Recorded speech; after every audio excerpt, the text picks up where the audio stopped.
안녕하세요. 강남 푸른 정신건강의학과의 정신건강의학과 전문의 신지현입니다. 오늘은 청결강박을 과연 우리가 어떻게 인식하고 또 치료를 해나가야 되는지 한번 얘기해보는 시간을 가져보도록 하겠습니다. 네, 청결강박이라는 거는 말 그대로입니다. 청결함에 대해서 강박을 가지고 있는 건데요. 더러운 것, 불결한 것, 찝찝하고 불편한 것 이런 것들에 대해서 한번 접촉을 하고 나면 그것을 제거하기 위해서 어떻게든 좀 무엇인가를 해야 되는 강박을 말합니다.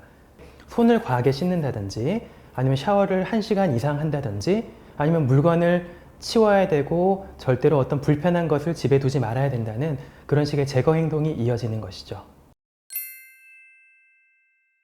사실 청결강박하고 결벽증은 사실 거의 똑같은 말이라고 생각하시면 되고요. 결벽증의 증자는 이제 병의 증상을 뜻하는 거거든요.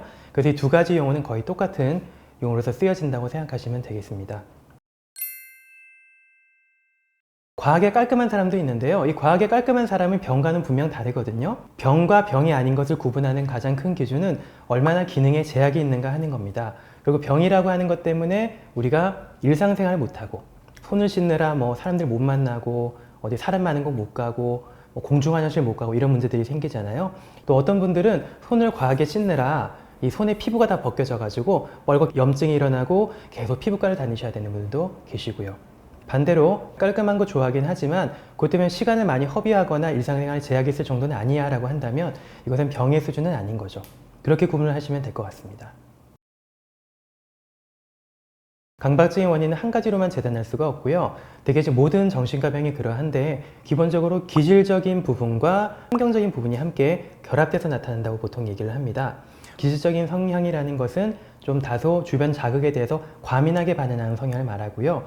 이것이 기본적으로 내재되어 있다가 어느 순간 스트레스 요소들이 나에게 오게 되면서 그런 기질적인 성향을 건드리게 되고 그런 취약한 부분이 촉발되면서 증상으로 나타나게 되는 거죠. 나의 부모님이나 형제들 중에서 강박증을 가지신 분들이 있다면 이런 강박증이 생길 가능성은 꽤 많이 높아진다고 얘기할 수가 있겠습니다.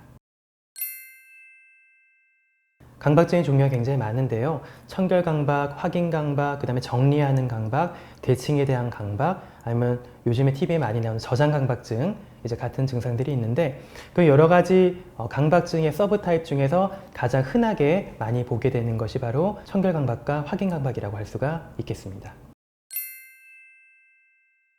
청결강박의 스펙트럼이 상당히 다양합니다. 아주 약한 유형 중에서는 그냥 손만 과하게 씻는 분들이 계시거든요. 이를테면 무언가에 접촉만 하기만 하면 화장실로 달려가서 손 세정제를 써서 굉장히 깔끔한 방법을 동원해서 나름의 방법으로 손을 오랫동안 깨끗하게 씻는 방법이 가장 기본적인 강박의 유형이라고 생각할 수가 있겠고요. 굉장히 심한 유형 중에서는 절대로 집 밖으로 나오지 못하시는 분들도 계십니다. 왜냐하면 외부에서 접촉하는 것만으로도 문제가 생길 거라고 생각하기 때문에 그런 접촉을 하는 것 자체를 굉장히 회피하려고 하는 것이죠. 그러다 보니까 점점 밖에서 사람을 못 만나게 되고 직장생활 못 하게 되고 외부 활동 자체를 거부하게 되면서 문을 꼭 잠그고 집에서만 지내시는 분들이 계십니다. 가벼운 정도와 심한 정도 사이에 스펙트럼이 있는데 그 중간중간에 어떤 사람마다 유형은 굉장히 다를 것입니다. 네, 첫 번째 시간에는 청결강박이 과연 무엇인지 그리고 어느 정도 심해야지 강박증이라고 얘기를 하는지 또 다른 유형과의 차이는 무엇인지에 대해서 설명드렸습니다.